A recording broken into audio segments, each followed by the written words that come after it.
My name is Christina Davis, and as I've shared a little bit already with folks from Indiana, Brownsburg to be specific, but outside of Indianapolis, and my background is in mental health care and also clergy within the Baptist tradition, and this particular W.R.A.P planning is something that I used when I worked within an outpatient hospital setting for folks who were dealing with substance abuse, and many of which had dual diagnosis or just basically are having mental health concerns alongside substance abuse. And so it was something that I found really helpful. Come on in and widen the circumstance. Really helpful, and we worked in a group setting just like this one, so that's why I really wanted to try to embody that here while working on the W.R.A.P program. And she's in a different one. yeah, come on in. Care of individuals with feelings? This is the Wellness Recovery Action Plan. A couple people have asked about the trauma one. Yeah, it must be next door. So the groups found it really helpful, so helpful that a lot of them continue to meet. And so a little bit about outpatient programs. It was an intensive outpatient program, so folks were there for 10 weeks. They signed up for 10 weeks, but I noticed that people would elect to remain in their kind of cohort groups and continue to work on their W.R.A.P plans because it was just that helpful for them. And so whenever people elect to continue to be in treatment in any sort, or to really continue to care for one another on their own initiative, I think that there's something there. So that's just a little bit about my background and why W.R.A.P has been helpful. I'd like to hear also just about you all in terms of your name, where you're from, and what brings you here to this session. Oh, that's me first. I'm Nathan Severson. I'm from Robbinsdale United Church of Christ, and I don't. Yeah, what brings me to the workshop? I'm here assisting a friend and learning a lot. Annette Banowski, Kensington Congregational Church in Kensington, Connecticut. Our church would like to be better at inclusion, and this workshop sounded like it might have some constructive steps that you could work on. So I picked this one. Yeah. Hopefully it's really practical. I mean, constructive and very, very practical. I'm Pam. I'm from Western New York. Hi, Pam. And I came to this one because I was excited about learning a technique that could come in very handy. It's been my observation that there's not a lot of enough tools to help people when they leave a facility, and it can leave the family high and dry. Mm-hmm. Yeah, and have you been on the kind of receiving end of that? In terms of family work or maybe interventions with church members? It was family that was hospitalized, and then the only information I got from the psychiatrist was, while he's adjusting his medication, he's going to want to come back in and be hospitalized, but you need to not let him make that phone call to come back in. That was the only information I received. It wasn't until he tried to apply for long-term life insurance that we found out that the reason he felt so cruddy on the Zyprexa is because it increased suicidal thoughts. So then the life insurance company said no. But none of the doctors had ever explained why he felt so well with the meds, or were willing to take him off of it. I mean, this brings up a really important piece about how providers can be involved in this, because sometimes that perspective is really essential when it comes to knowing what is a healthy or appropriate baseline for someone. And sometimes what might be considered, oh, this is something I maybe should expect, but sometimes it's not. And to help understand that. Thank you. just down the road from her in Meriden. Similar issue, our church is not all that inclusive. It appears they take steps to try to be inclusive and then they backtrack like for something ridiculous, stupid, and just turn asinine a week later. So we're trying to stop them before they try to do it again. Well, glad you're here, and I hope this is one tool that you can take back. Yeah, maybe I'll give the pastor.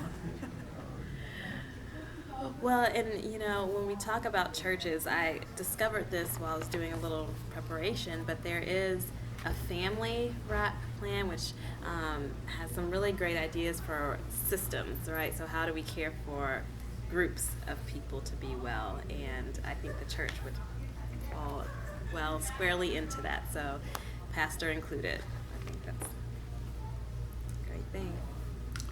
I'm Mike Novak. I'm from right here, Windsor, Connecticut. The first church in Windsor is UCC, and it's arguably the oldest church in the country. It's formed in 1630. In the country. Oh, wow. Yeah. Well, yeah. It's the building is a little less old because it burned down. I like to think that we're not old and stodgy like the church, but it's I'm not sure. We don't do a lot with mental health.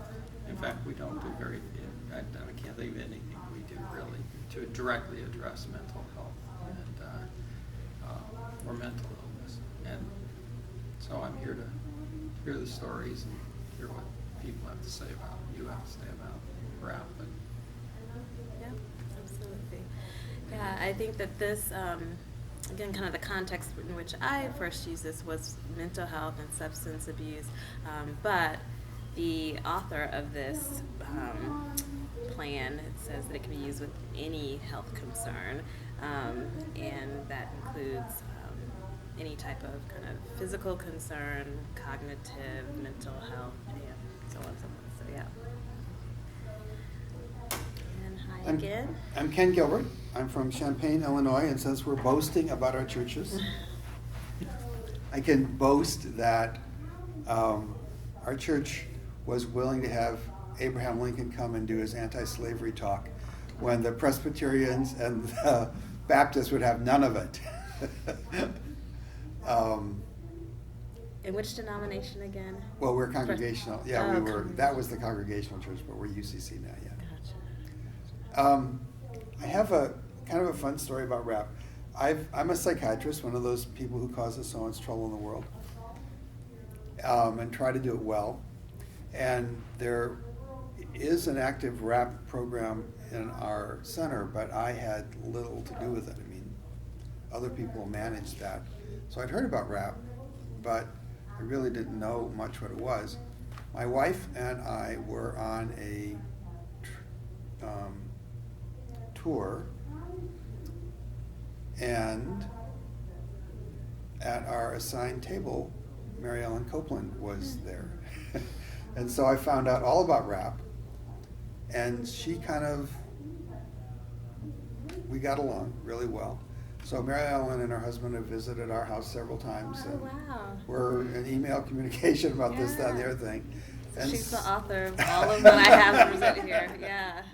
And I really am deeply addressed by her story. She literally put this together because her life was so miserable that she said, surely people do better than this, and started getting the addresses of people who were functioning with mental illness and wrote them letters and say, please tell me how you do it. And then kind of put all that together into this package. So she's kind of a driven woman. I keep telling her, calm down, calm down, calm down. If you go to the website, I mean, it's a good thing, but I mean, there's so many resources and links and ways to get plugged in, but it makes me think of, it seems like something that kind of just took off. I don't know if she even, how much she intended, but she's done a whole lot with this plan. Yeah. Yes, she has done a lot. Yeah. And of course, Illinois is the state in which the research which allows this to be called a research-proven, Yeah, evidence. evidence-based product was done. So it's a big deal in Illinois. Yeah. So since I know about that level of stuff, I decided to come here and find out about the nuts and bolts of the stuff. Yeah. Great, excellent. Glad you're here, and thanks for sharing that personal story of having met Mary Ellen. Perhaps you can get an autographed book from me or something. But it's really cool to hear just her story. I mean, I think the authenticity of how this was developed really shines through. So it doesn't surprise me that that's how it came about, just by interviewing people about what was working for them and trying to And getting herself well. Yeah, She was miserable living in single room occupancy housing, really seriously dysfunctional. She pulled it together.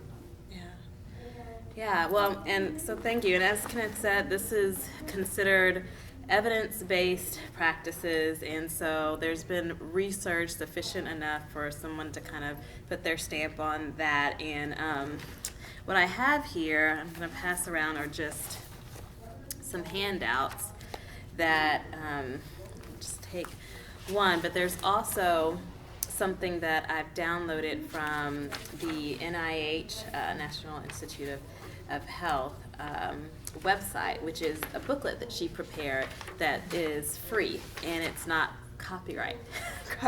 So it's something that can be mass produced, and that's available for you all through the site that the planners have put together for people to download handouts and download materials. So that should be available on this conference's website. So that said, I mean, I have the workbooks, but I don't want to overstep all the work that Mary Ellen Copeland has done. They're very affordable. I think they're about, this particular one is like the primary one, the W.R.A.P workbook. It's for individual use, and it's no more than $5. I want to say it was even less than that. So in terms of being able to supply these for groups, it's not a huge cost to consider, but in honoring kind of her work, what she did when she prepared this document for kind of national production and mass production is that she did take the categories, and so we'll use those today and talked a little bit about those and how to use those. So the action plan for prevention and recovery, I think that they're helpful because, number one, easy to use, easy to develop. I mean, you really are your own best expert in that regard. I mean, you've got a lot of understanding of yourself, and other people have other understandings of themselves that they can already pull from that tells them when they're feeling their best, what they do to feel their best, and it helps them to kind of get that out, and it becomes a really collaborative process when you do that in a group. So I do think it helps when you can have family members, professionals that also collaborate on that. But it's very simple. So the second thing is that it addresses directly your own feelings, symptoms, and circumstances, events that are most troubling to you. So, for instance, somebody can have a diagnosis of anxiety, generalized anxiety, but that still is going to look very different from person to person as to what are the triggers for one person's anxiety versus the others. And again, we know our own stories best and can really start to put flesh on what it is that that we need to work on and what helps us. So it's very individualized in that regard. Hey, how are you?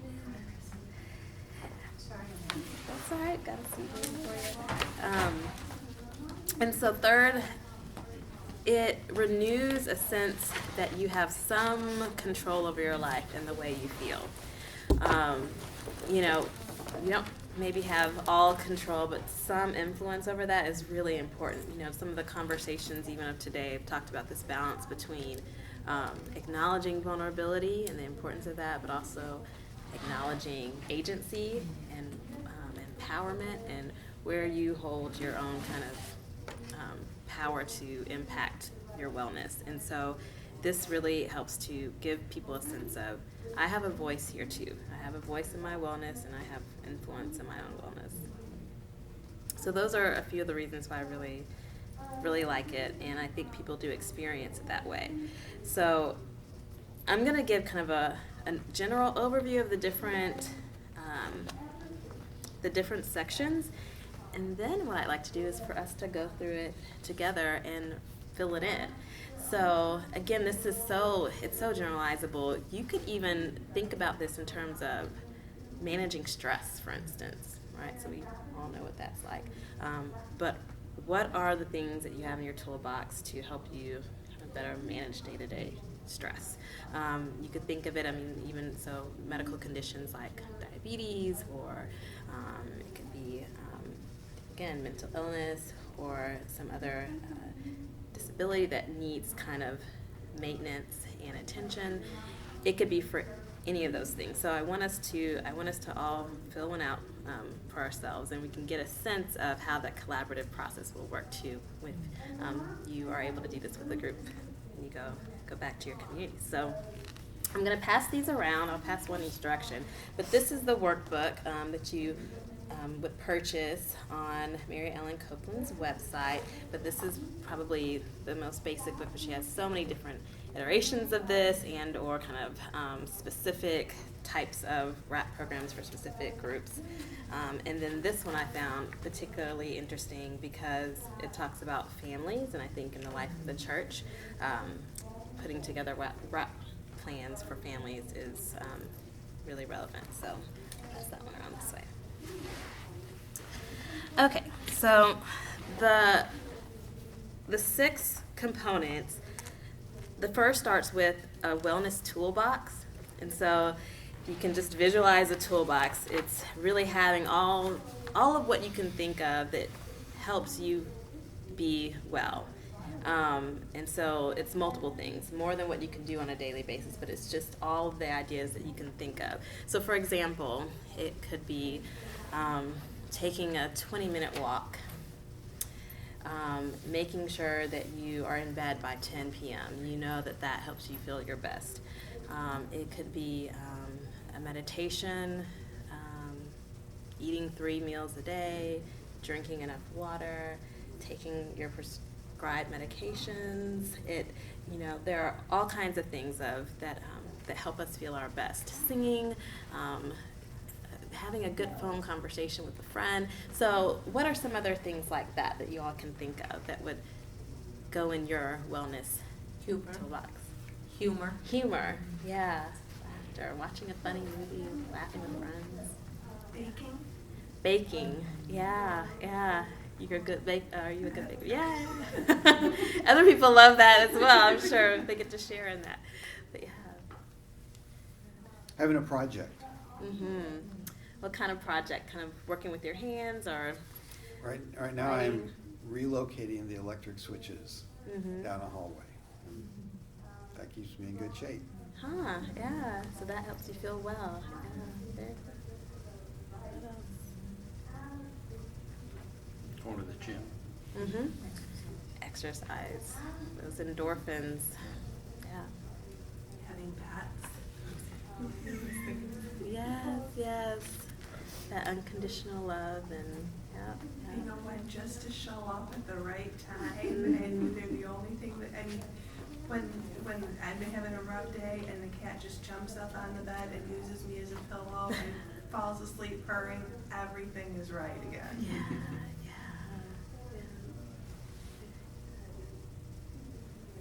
So those are all really great examples.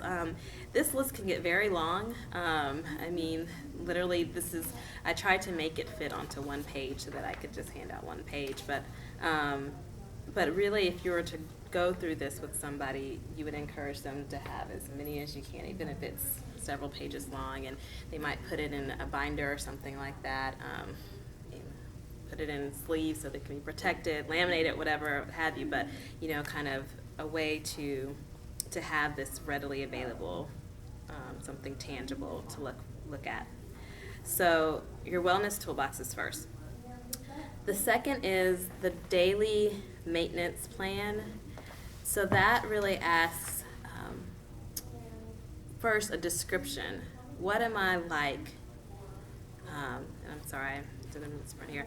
What am I like when I am well? So it's really, these are really should all be I questions, because it's very much so the individual who's completing this, filling this out from their perspective. That's a key component of the empowerment piece. Certainly it can be done in community, but it's asking, what am I like when I'm doing well? So the descriptions can be, it might be I'm energetic, it might be I'm funny, right? It might be I'm social, maybe argumentative. When I'm at my best, I can go toe to toe with people. I mean, there's you get to kind of describe what are those adjectives that come to mind when you're operating in your best self and you're feeling your best. Okay, so that's the daily maintenance plan, kind of baseline. This is what description I'm shooting for, and then it can be goal oriented, right? So it's what you've experienced of yourself, but it can be also what you would like to experience of yourself. So when I would like to be more rested, I would like to be more fit and that type of thing. So the second portion, so if you can visualize in terms of just the space that it would take, is what do I need to do to stay well? And for that, you pull from your wellness toolbox. So you're pulling from what you've already put together in the first section. The key about this section is something that you can commit to daily. You don't want to overcommit, because that in and of itself is stressful. But it's what do you need to do, and what can you do every single day to keep feeling well. So if we can just kind of add some ideas, what are you like when you are most well? What adjectives come to mind? Calm. And what does calm look like for you? Is there More likely to say yes to things. okay? But I teach preschool, so the days that I come in rested and even keeled, I'm much more likely to be adventurous with the kids, let them fill up the water table, messy art projects, and if I'm not feeling like that, it's more likely more quiet activities with less mess. Yeah.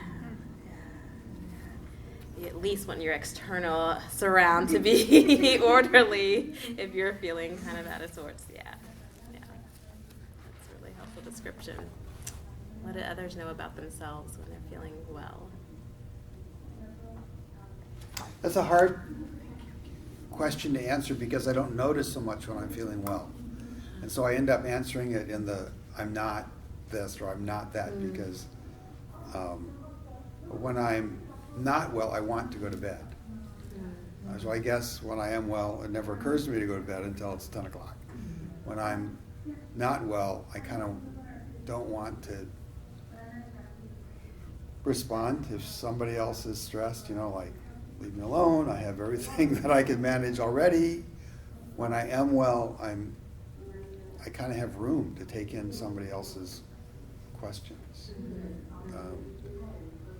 So when you were well, you were inquisitive. Yeah, I guess. Am I inquisitive?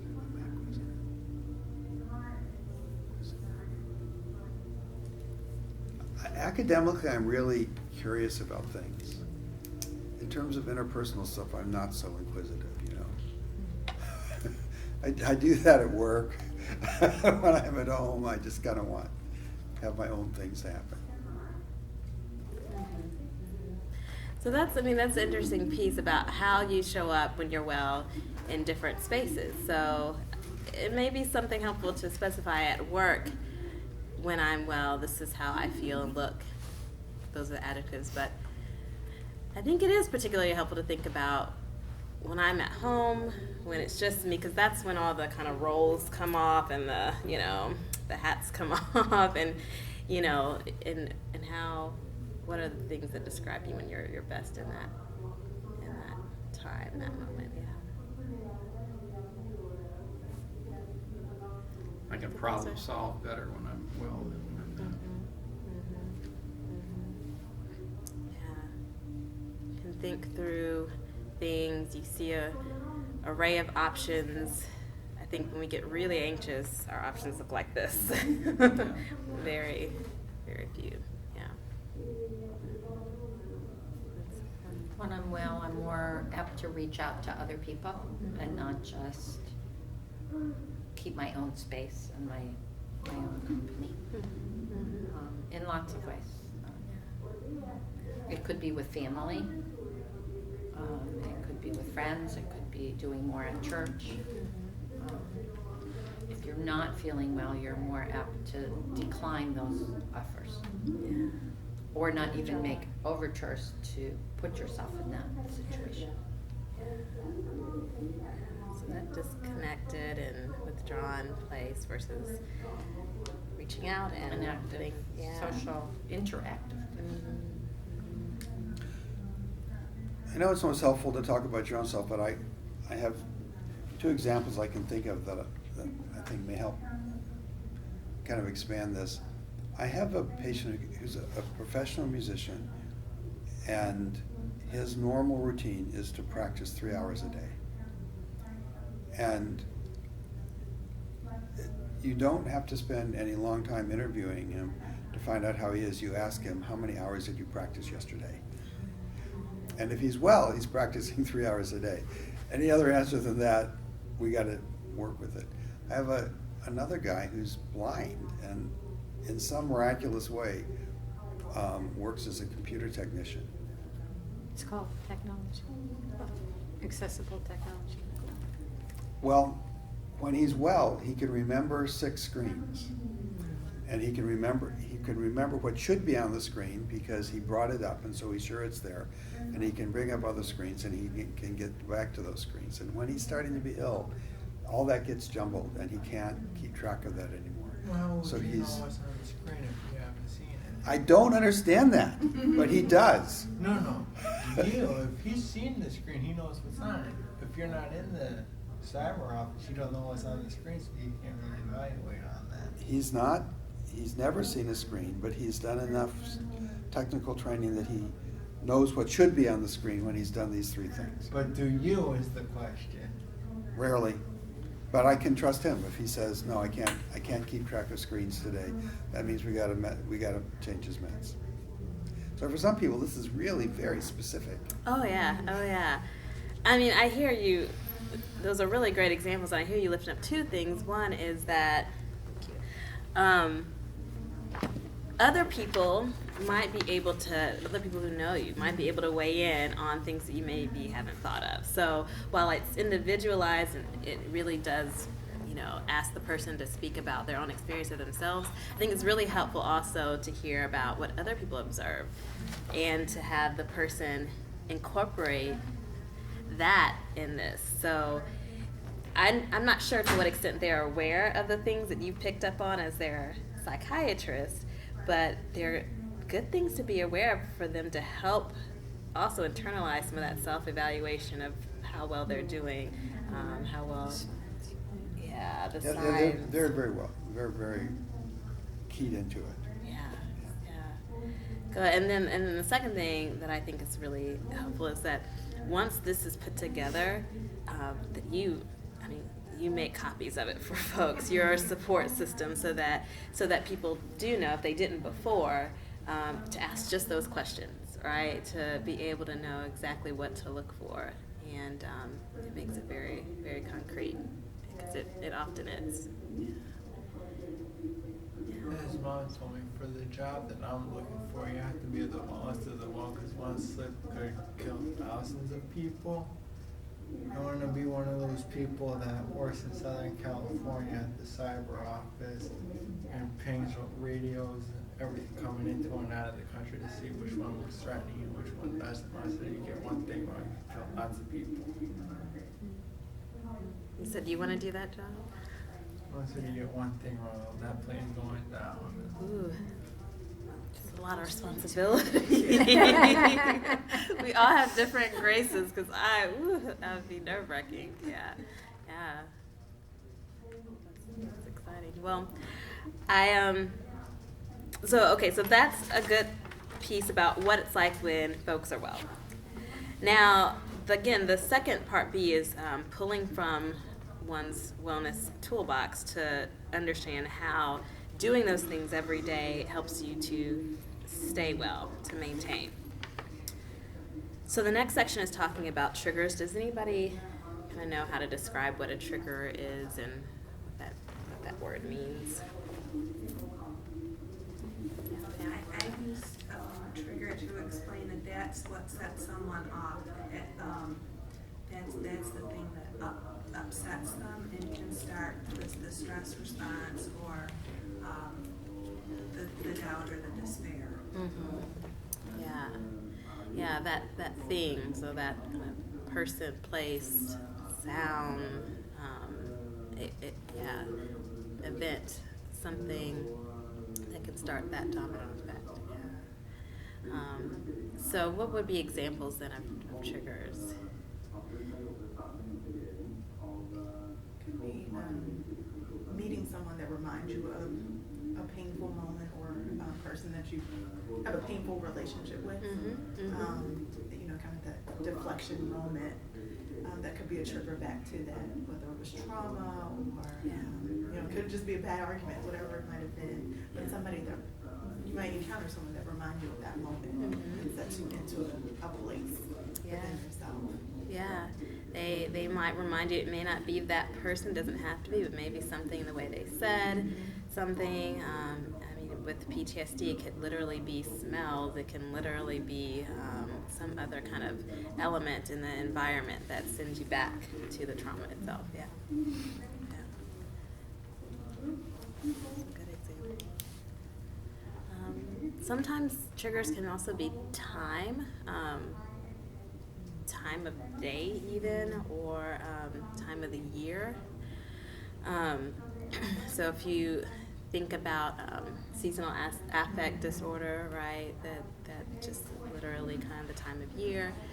You can think about grief and loss in terms of anniversaries of losses, anniversary of death, those type of things.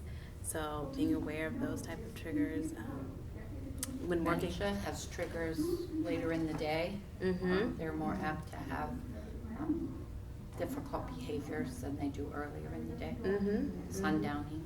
Yeah, absolutely. Walking around town at midnight, don't do that. Yeah, can happen.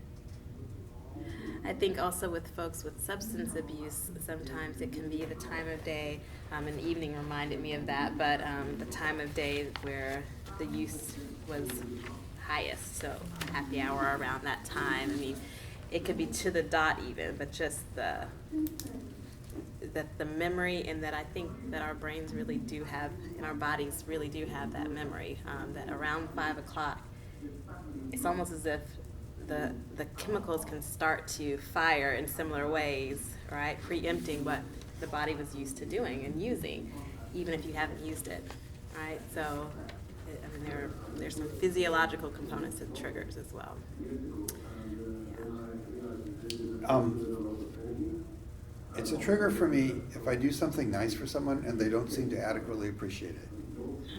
Then I will not say anything, but it's a trigger.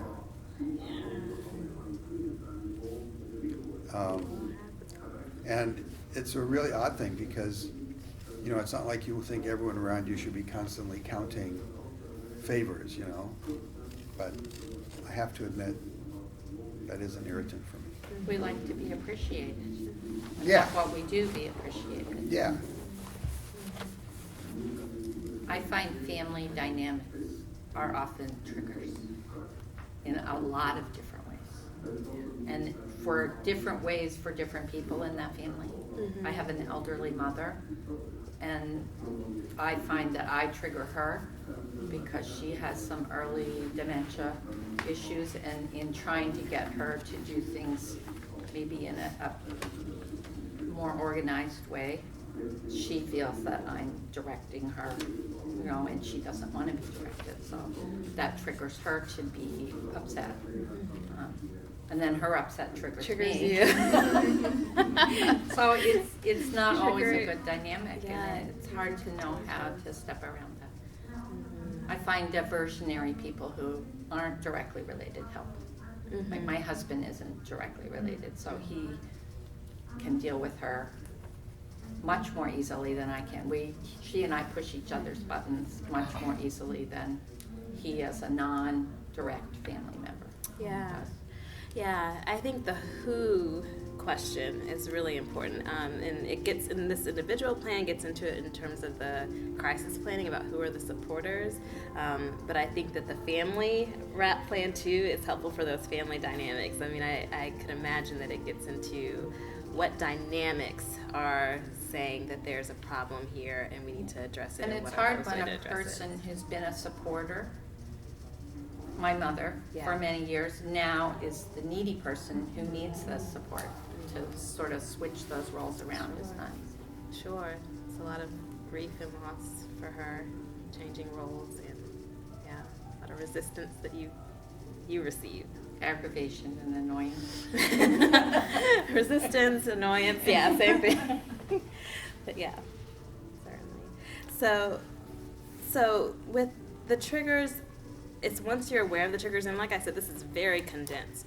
Really, this can get kind of pages of what your triggers are, because each of your triggers you want to think about what's an action plan for them. So specifically, if we're talking about kind of if you're triggered for a trauma experience, what do you do very concretely?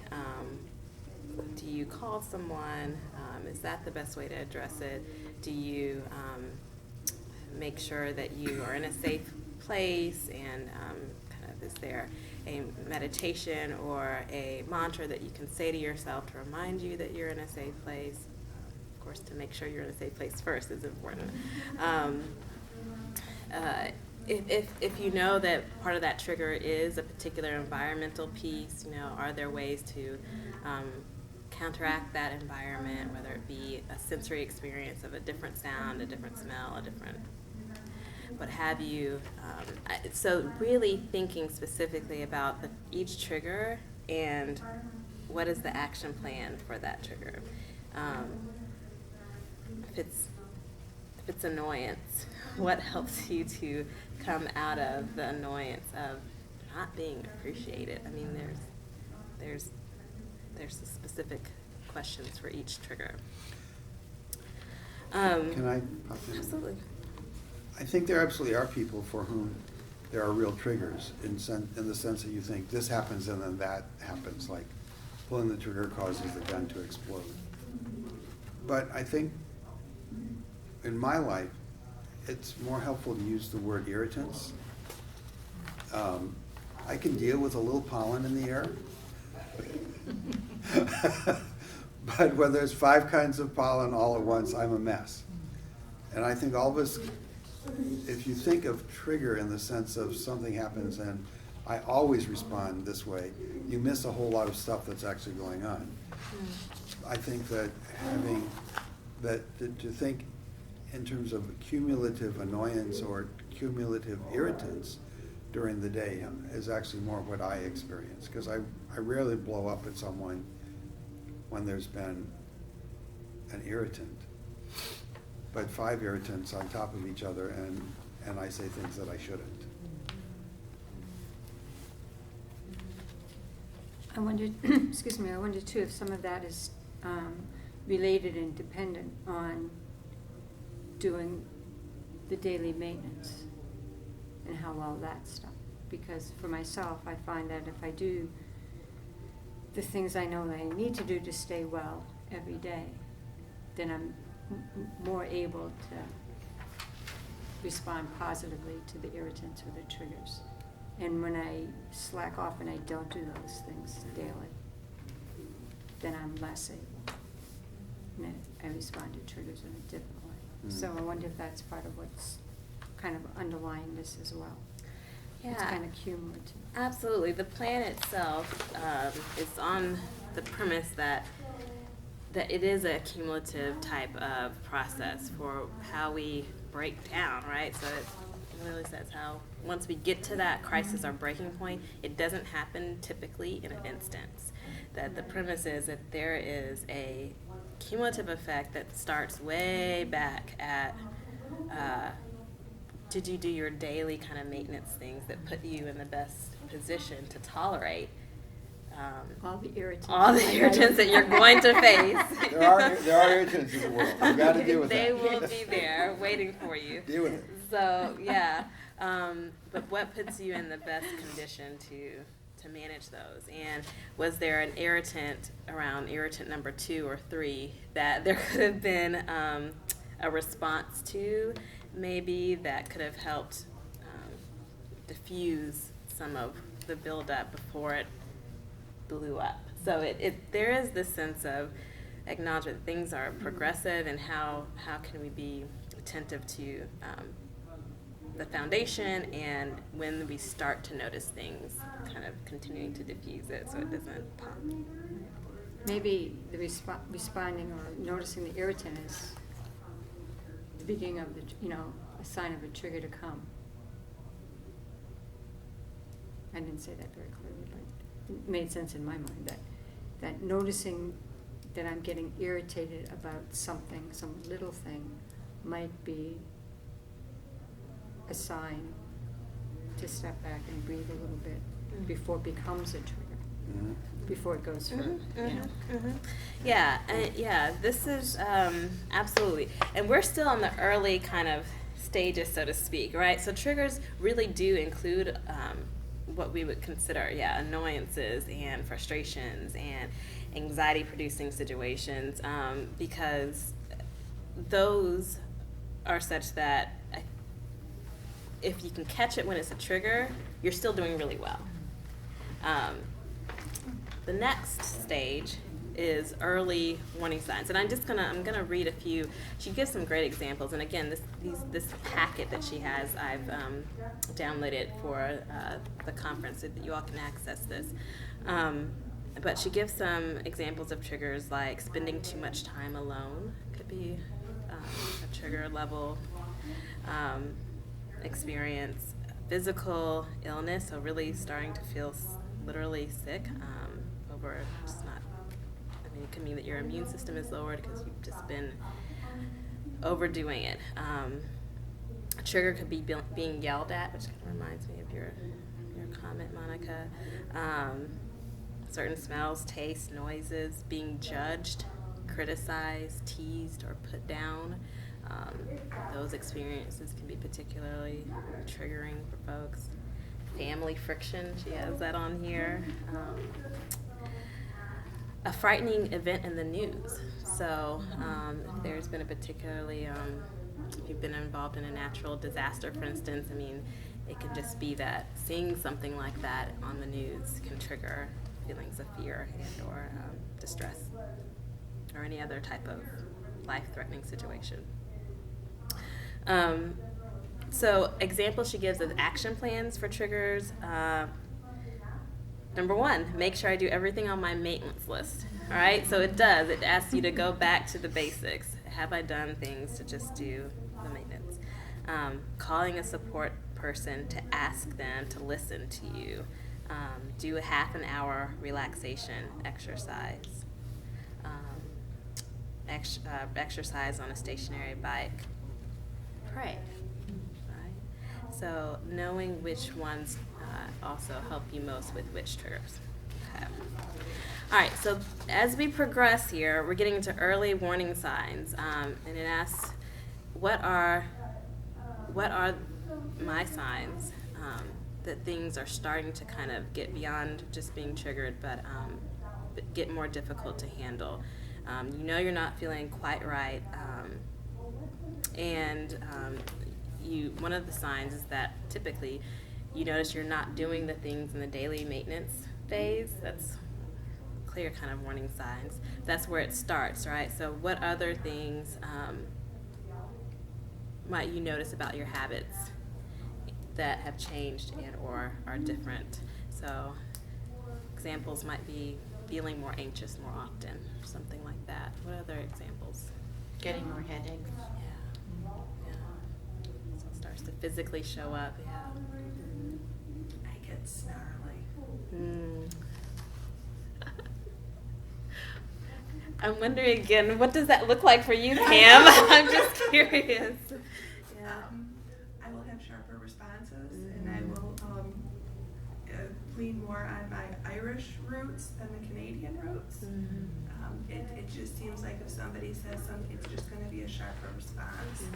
And if it's something that I have said, like, this is what we're having for dinner, and then somebody comes in and starts complaining that there's nothing for dinner, and I'm like, but I told you this is what we're having, and this is when we're eating it. We've discussed this. What's the problem? Mm-hmm. Mm-hmm. So patience levels are just kaput. Yeah. Yeah. When the potato chip bag is empty, that's an early warning sign. Also, kind of mindless eating, that type of. Yeah. Yeah, Absolutely. I can usually do a few, but when the bag's empty, pay attention. Or is that when it's too late? No, that's still an early warning Is that a sign. crisis? It gets Yeah. worse. Maybe the second bag is Because we just get little bags of potato chips. We are not talking about a 5-pound can here, but yeah. I didn't only mean 5 pound. That's a lot of chips. 5 pounds worth, yeah. But that's a really good one. So, what are maybe, in some ways, coping mechanisms, even if they're not healthy ones, especially if they're not healthy ones, that actually show that things are starting to unravel? For some, it may be unhealthy habits like overeating. It may be unhealthy habits like oversleeping. Of course, substance use is definitely in there to try to manage and cope. So those are really, really good ones. Unhealthy coping skills and mechanisms. When I was in school, in seminary in particular, it would be after days of walking into my condo and seeing stuff everywhere, right? Like that, then I would imagine. Very common. There have been 4 days that I've just walked around like none of this was happening, and I knew I was overly stressed, overly worried, but that was a early sign for me that something's going on. Mm-hmm. Stuff that Laundry would not piles normally, up, yeah, dishes pile up. that would yeah. normally be out of place, Mm-hmm. was everywhere. Yeah. So it's truly reflected in your external space that things have gone awry. Things are starting to really get unmanageable. Yeah. Do you resonate with that too, Nathan? As to why there's a difference between making a mess to try to cover something up and making a mess to make sure that you can't find something. Usually if you're making a mess to cover something up, you know exactly where the thing is you're trying to cover up, and the mess is centered around that thing. If you're just throwing stuff everywhere, then there's nothing centered around it. Especially not in my room, because my room can't have a center because it's a rectangle. There's tends to be a symbolic something in our physical space, and what does that say, or what are we really trying to do? Cover up, or find something.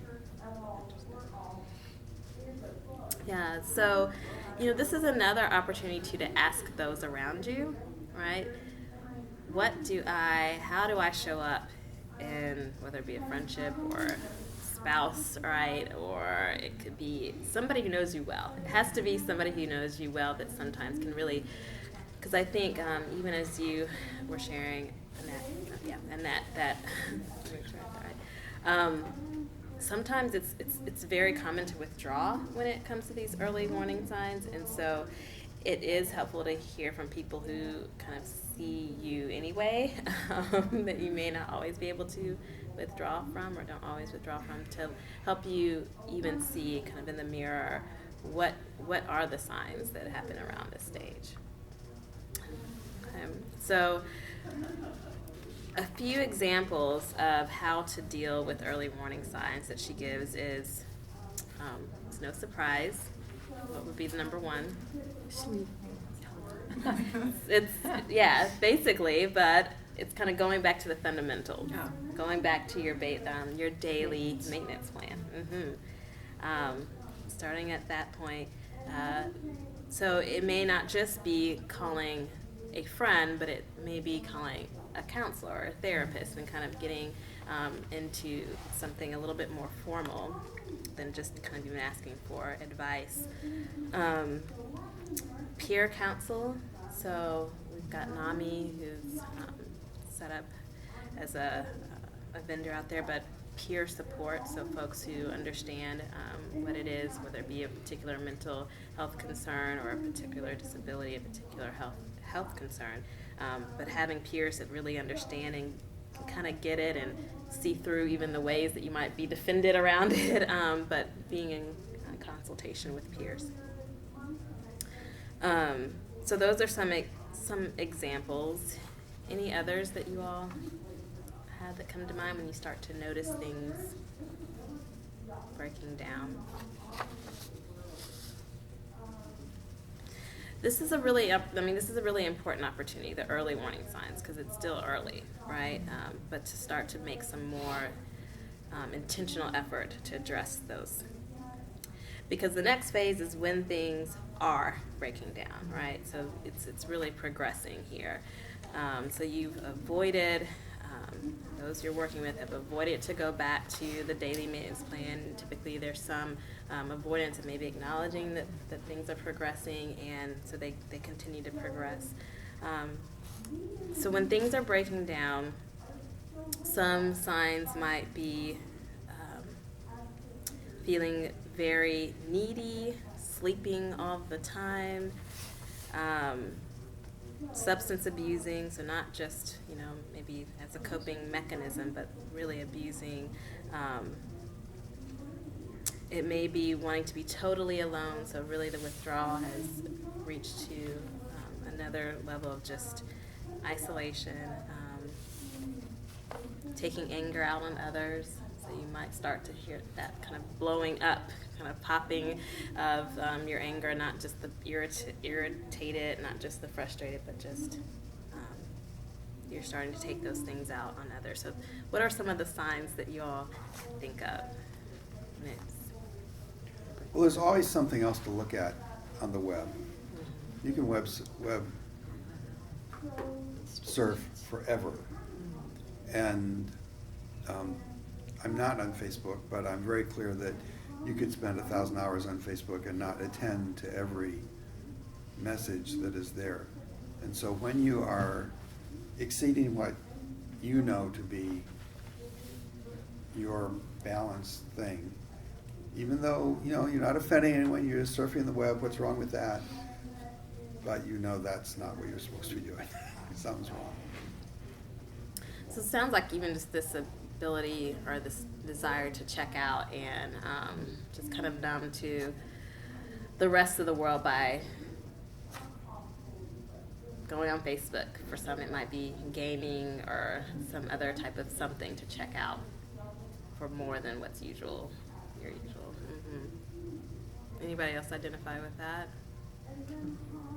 For me, that's more of an early warning sign when I start doing computer games or for too long a time in a stretch. So what would be that next degree up for you for things are breaking down? Withdrawal, sleeping on the couch. Yeah. And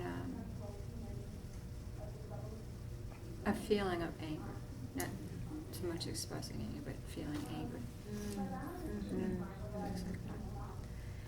Yeah. Yeah, I mean, it really does, particularly that anger piece, it can look very different, right? For some, it comes out and, you know, others feel the wrath. For others, it's held in, which is still very, very, it's a sign things are breaking down, maybe even worse, right? Because it's directed inward or it's kind of held inward, yeah. In households that have pets, if the dogs aren't getting walked, that's already when things are breaking down. Most of us are pretty good at getting out there and taking the dogs for a walk. And if you're not doing that, I think in most families you're already to the breaking down step. Unable to deal with routine, whatever it is, whether it's not. Yeah.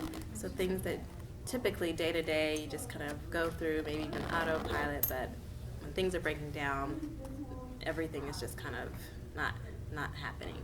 Everything is a struggle, and basic functions. I would include basic functions like kind of self-care and things like that. I mean, just those type of routines are not happening. Staying in your pajamas all day, that's bad. Yeah. That's bad. Yeah. Sometimes Oh, that's Sometimes. Sometimes that's not. We can all what be do bad I do to get sometimes. better? For me, Yeah. it depends the kind of game that's being played, if I'm doing well or not. If I'm doing exceptionally well, I'm usually playing a war game. If I'm not doing the worst but not the best, I'm playing a sports game. And if I'm in a really lousy mood, I'm playing a horror game. But then David ran into a problem when he saw me playing zombie warfare. He's like, "What is that?" And I was like, "What do you mean?" He's like, "It's both horror and porn. I don't know where to put you on the spectrum. You can put me in sports then." Average it. Yeah, yeah. That's interesting. So there are horror games? Wow, yeah, yeah. But that's when you're feeling your lowest, when you're, I yeah, hardly ever play them, but sometimes I do. Yeah. yeah. I played a layer once. Don't go to the mental health clubs and trying to show that to their clients. They don't like it. Yeah, yeah.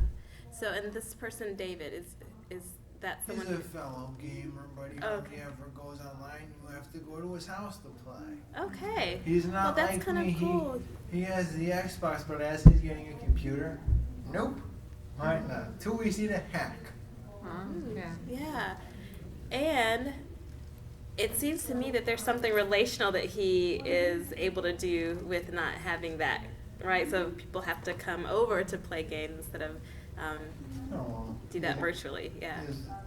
The mental health professionals in America are not too happy with him. They told him he could not have a lethal weapon. They told him nothing about BB guns, so now anytime they come too close to his house, he fires out a window and tells them to keep back. Ooh, that sounds dangerous. So they don't like that at all. Yeah. Yeah. That makes it a little hazardous being a gamer with him. Yeah, but I'm not a mental health professional. Oh, so you're okay with them? Okay. Well, I'll stay away. I'm not overly fond with Well- the ones in Meredith. Not in my case, stayed on the books for 6 months, and finally David kicked in a door, and that's how they got a hold of it. Well, I mean, it brings up that piece about how other people can also be people that hold you accountable for this once you tell them, right? So maybe David knew already without you doing anything, filling out anything like this, that when this guy wants to choose a horror game to play, that's a sign that something's going on, and yet those are things that you can also share with people directly so that they can know how to support you. Because I think one of the things that's really frustrating with folks who live with any type of mental illness or disability or health concern is sometimes that feeling that someone is always assuming if you're not doing well or not, you know, so you just maybe decide not to put makeup on that day. You don't want somebody calling that to your attention as, oh, are you okay, and are you not well, or, you know, so it's almost as though you are really teaching them and telling them what to look for, so that it's your own voice and your own permission that you've given as to this is how I would like for you to check on me and this is when I would like for you to check on me, and not have to kind of play a guessing game that can be frustrating My for both sister people. was very upset with me. I said, look, we can tell when you're not well and when you're well. You understand that, right? And she's like, how can you do that? And I was like, well, when you're well, you're just unintelligent. But when you're not well, you're a total idiot. She was not happy. Yeah. That's a excellent example in that regard in terms of people making assumptions about what wellness and what not wellness looks like for people. Yeah. So, did you ask her what it is that is wellness for her? No, I don't think I ever talked to her. She stays in the basement as far as I'm concerned. As long as she doesn't go upstairs, she's fine. And she doesn't set her dog into my room. I don't like the dog running around, picking up my shoes, dragging them out the door. Yeah. So there can be a lot of assumptions made, and so again, this is a great way to make it very explicit. That's something I haven't gotten out of this, and taking the 50,000-foot view of this, is that the plan, you write this plan and then you make it available to other people around you so that they know. Yes. That's it. That's what it's for. Yes. I'm sorry. Sir, you can It's- write this out and give it to your it's- pastor, okay? It's both. I will say, I mean, it's for the individual to use day to day, but there's this relational component that when you share this with somebody, and I do think that it's important that you share this with your supporters, your community, that you use it as a way of describing to them and informing them of what it means to understand when you're your best and understand when you're not your best. You talk with them through those things. So, yeah, I mean, but you're the one who's kind of using this every day. So it's both. It's both. It's the individual's plan, but it's also for you to share as an individual with others what they can do and what their role is. So, Again, at the 50,000 foot, I don't mean to divert this, but I have trouble with this.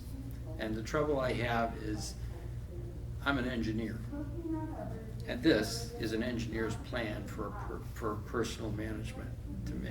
This documents right down, it's a specification for the person. mm-hmm. And yet, people that are really in trouble, I don't think they conform to any specification at all. And you take a person who's severely depressed, they could have written this out, but you might as well just throw that out. They're not doing anything. Well, if Yeah. they're severely But- depressed, you'd have to ask the question, is anything they wrote true? Maybe, I don't know.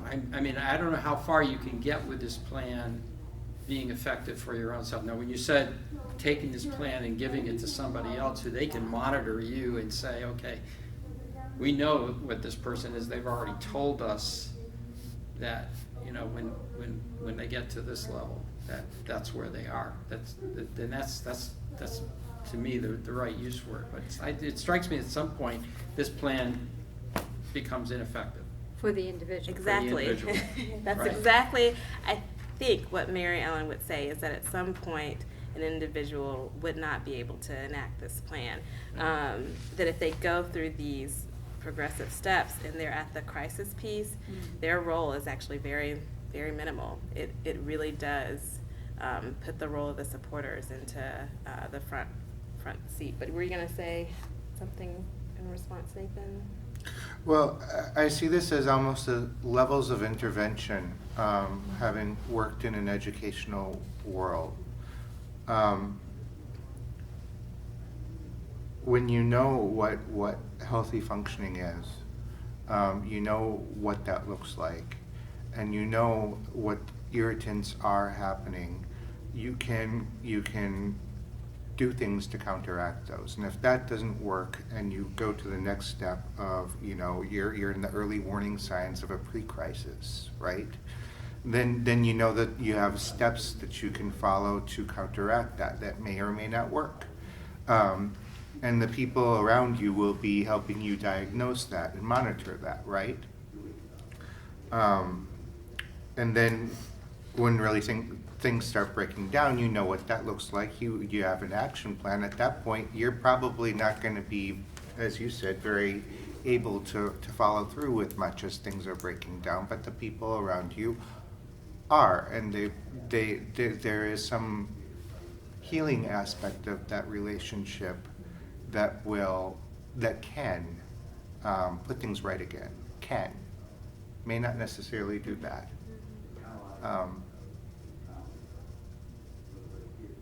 At the same time, it's sounding like this is a framework for correcting that path and putting somebody on the path to well-being again. So if you have a history of having been hospitalized 8 times in the last 3 years, there have been multiple times when someone else needed to take over. And the difference is that in the past, they grabbed you and essentially compelled you to go to the hospital. This context is trying to say it's trying to help you see what to do so things don't get to that place. But should they get to that place, here's the way you would prefer to be managed, which is a step towards you having agency as opposed to you feeling as if though this illness just happens to you and you have no, it's No like being control. blown away on the tide. In this context, it's moving towards, yes, I am a person with an illness. Yes, once in a while this gets beyond my control, and let's have a plan for that. Let's recognize sometimes that happens. Obviously, most people don't get to the point that someone else has to step in and position them in a wellness direction. Some people do. I had a slightly different perspective on it. I don't know whether it's, as an engineer, I'm not an expert on people. So, but I will say that I think that, I've always felt that you have the factual specification types of things that you deal with, and then you have the emotional things you deal with. And we always have both of these things going on in our lives and all the time. And this is very good at getting somebody to move their thinking across the street from the emotional condition that they're in at any level into getting them into looking at things in a more logical way. And yet, that's not something that's very easy for a lot of people to do at any level. Sometimes people have a great deal of difficulty, even when they're well, switching over from an emotional view of the world to something that's logical, if you follow what I mean. It's Well, I think, yeah, go I ahead. feel like it's also, I like the agency piece, but even before that,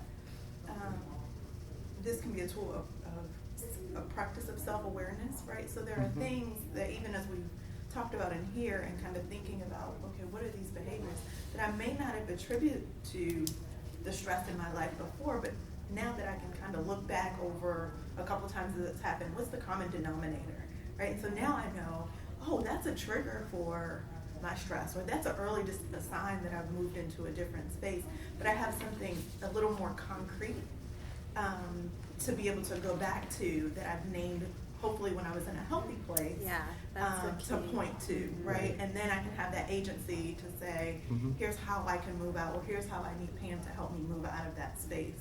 I don't see it as a end all be all, but it's certainly an upfront tool that kind of helps us move in a different direction and name some things about ourselves that we may or may not have recognized until we had a moment to process in a more formalized way. Yeah, I mean, I'm glad that you mentioned just kind of that this should be done ideally when you're feeling your best, that you're able to think through those things and self-reflect and be self-aware and put them down on paper at that time, because kind of as we were saying earlier, when you're most depressed or when you're most anxious, it is very difficult to remember what exactly it is that you're supposed to do to help yourself out of that. And so it gives you a chance. It may not work every time to shift, to kind of have your most kind of reasonable, logical, best self talking to yourself when you're in your kind of worst self place, in that depressed state where it's really hard to kind of put together a plan in that moment. But you've got something that says, oh, I wrote this to myself for times just like this, that when I'm feeling this way, here are some things that I can do. And sometimes it's about switching back to, I guess, a more logical place, or sometimes it's actually taking a closer look at how you're feeling, right? So it may be asking you to actually become more aware of how you're feeling and not just kind of shift out of how you're feeling, but to go to, I think one of the pieces for when things are getting worse is to start therapy or restart therapy or make sure that that's in place, because it's this sense of maybe there's something you've got to attend to emotionally that's not getting attended to. So I just kind of also want to speak to the fact that emotions are not a bad thing, but it does make it hard for us to think through planning while we're overwhelmed with emotion. Right. There is an author whose name is Margaret Kornfeld, who wrote Cultivating Wholeness, Being Counselors in Community, and basically it's a guide for people who are in communities of faith, who are doing counseling type activities, and setting frameworks and boundaries for that, to do that when you're not a licensed counselor, right? But also there are certain things that or techniques that you can try to elicit those out of people. And one technique is, okay, so you're not feeling better, or you're not feeling very well right now. Imagine a miracle occurs. What looks different tomorrow? And just kind of talk through that with that person. Get them to imagine what wellness looks like, and help them write that down. And that can be part of making this action plan. It's one technique out of many that she brings Miracle forward. question, yeah. Yeah, the miracle question. What's her name? Margaret Kornfeld. I've taken a lot of classes where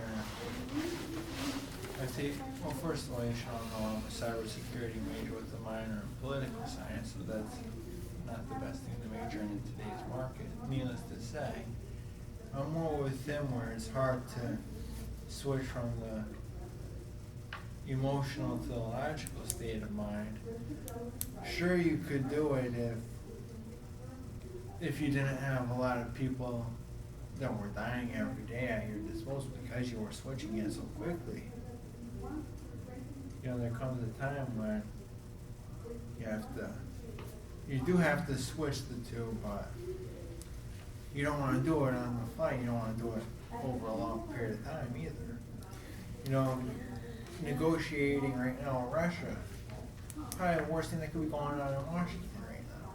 Yeah, we still have to do it because they have a bigger army than us. They have more advanced weaponry. They can launch nukes from Moscow. They could hit New York tomorrow if they wanted to.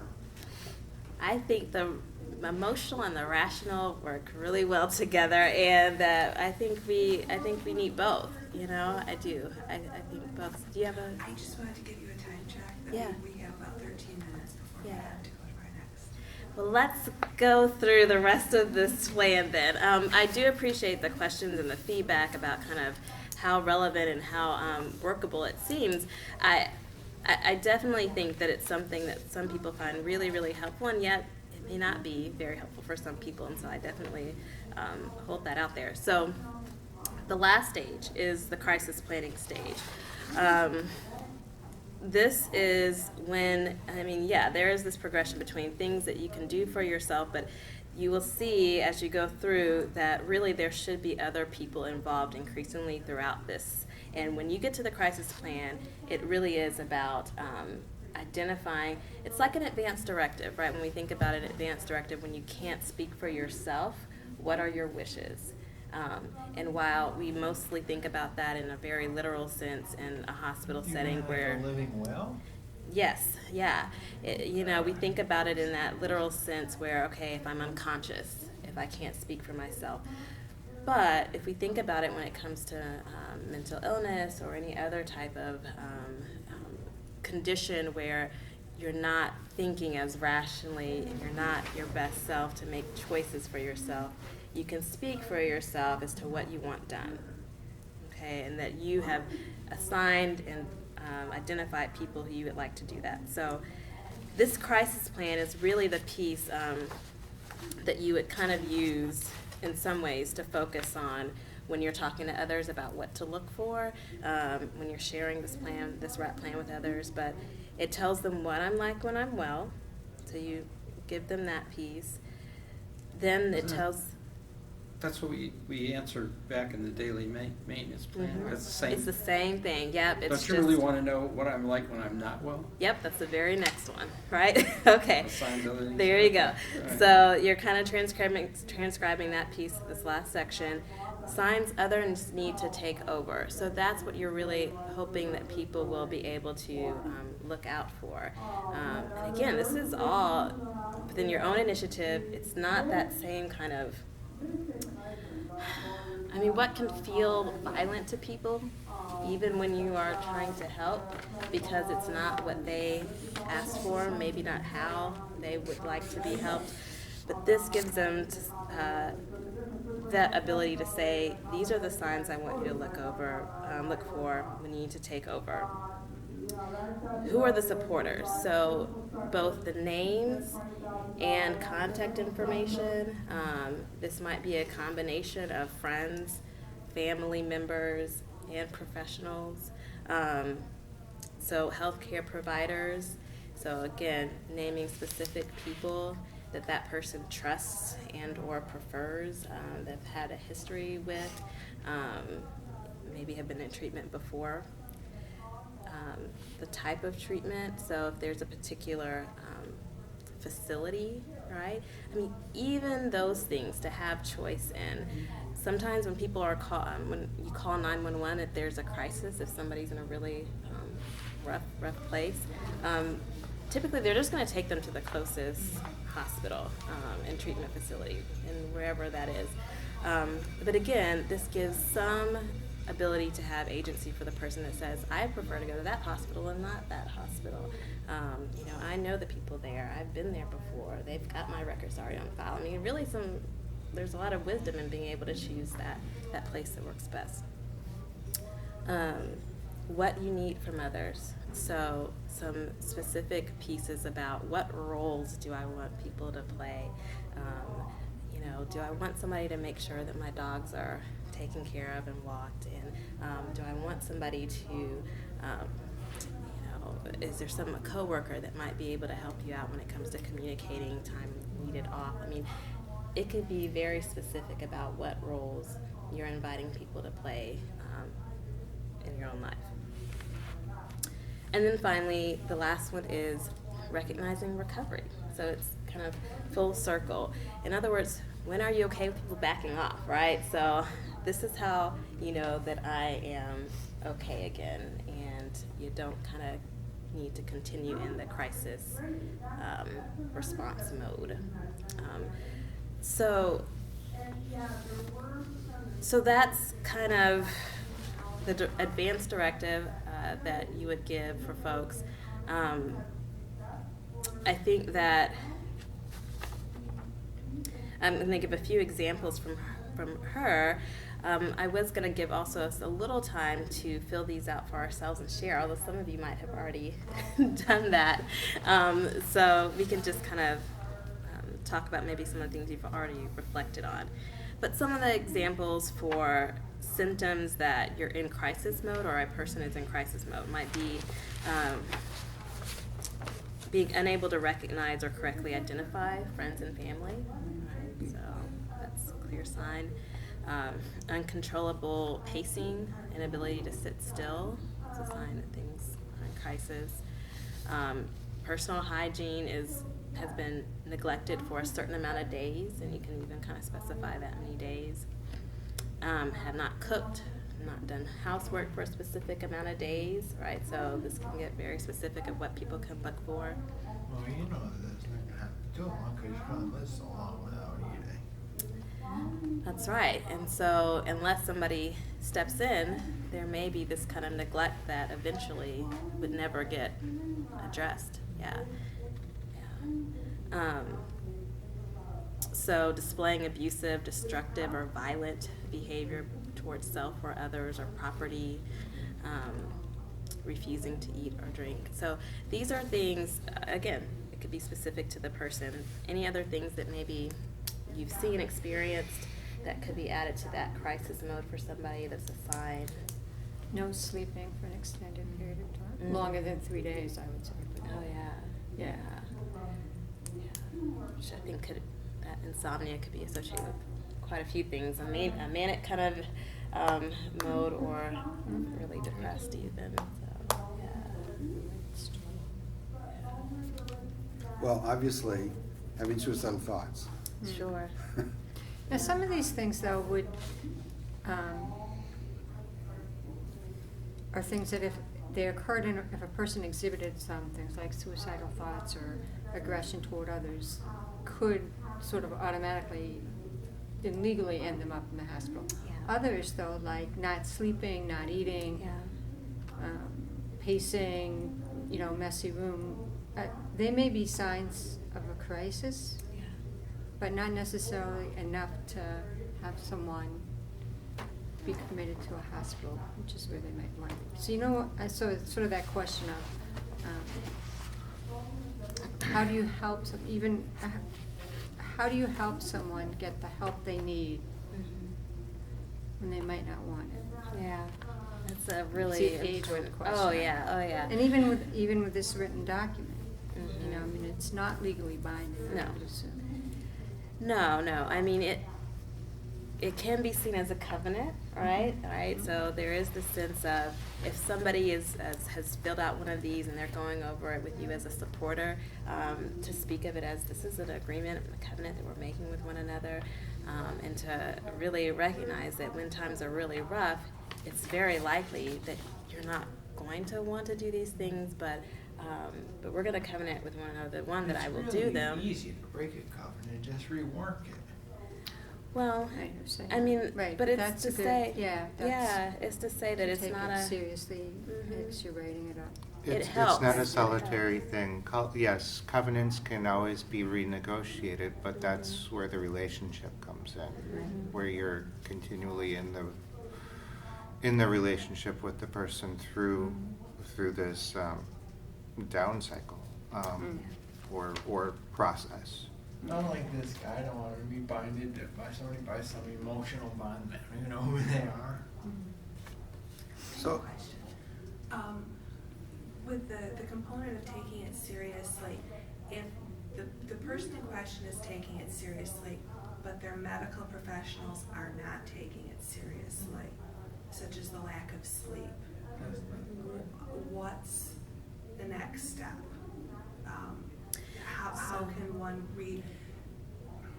get a medical professional to take something seriously that we know this is escalating to a bad place?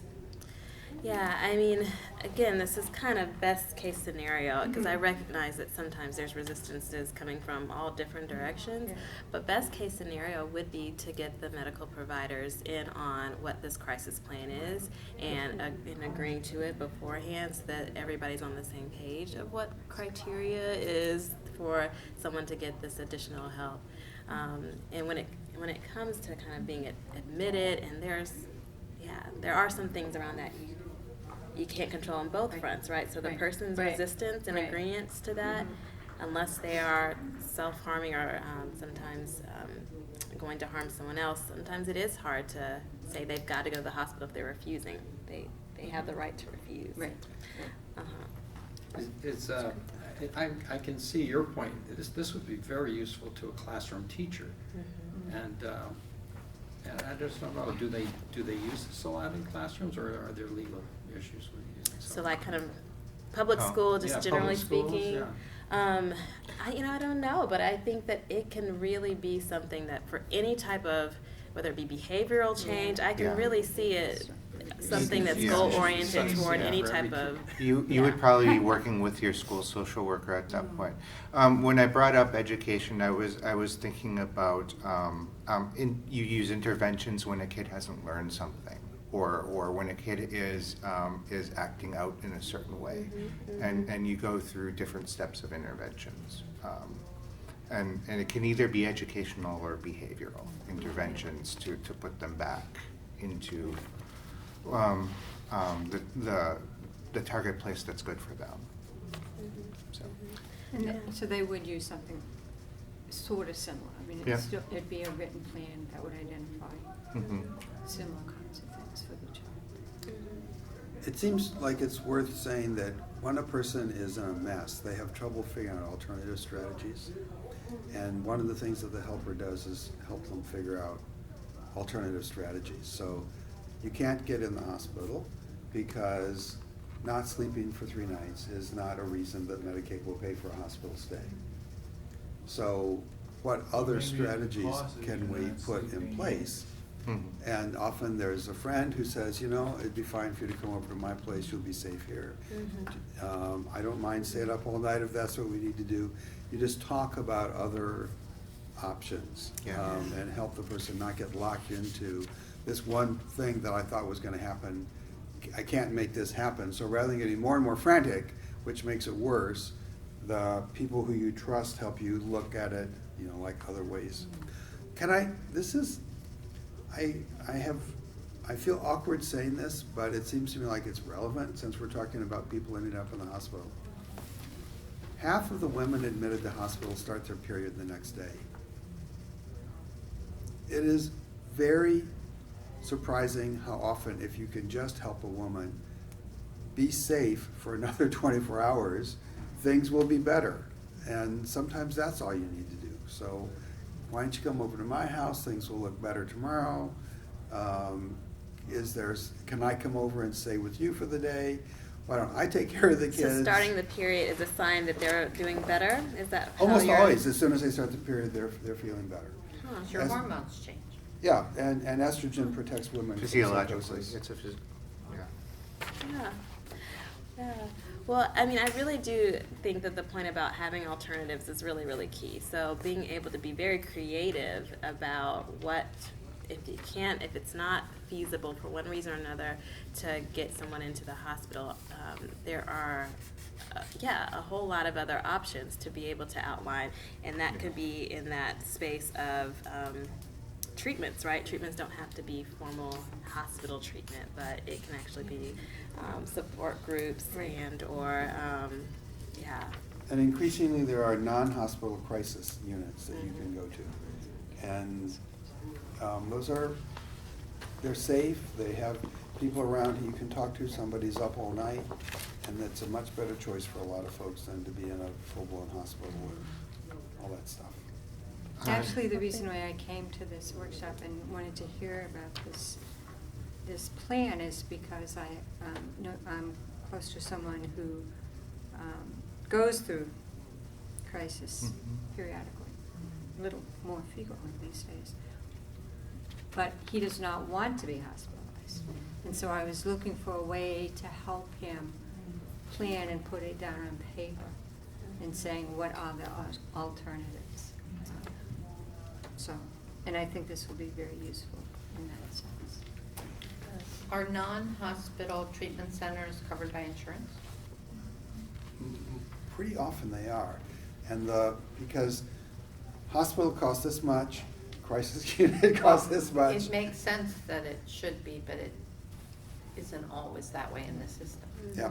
I mean, there are some Yeah. private kind of residential centers that can be really costly and kind of Yeah. don't accept insurance. I mean, there's a lot of different types of treatment out there, but depending on what's But that's the kind of available. conversation you have when you're having a good day. Right. And have someone help you look for those options. That's right. So I'm having That's a good right. day, and I want to have this conversation with you after, because I want to find out more about that. That was a joke. But I do want to find out more about that, because I have never heard of non-crisis, The non-hospital crisis units. non-hospital crisis unit.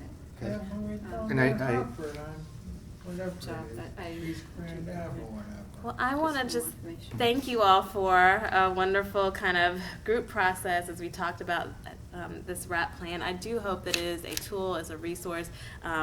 In one format is to have a group just like this one and to come back to that group and check in with one another. That's one form of a support group that's going on with W.R.A.P plans, that people come back to it, they revise it, they change it up, they find, share, swap ideas, and it's really generative in that way. So I encourage you all to continue the conversation after the group. Thank you all.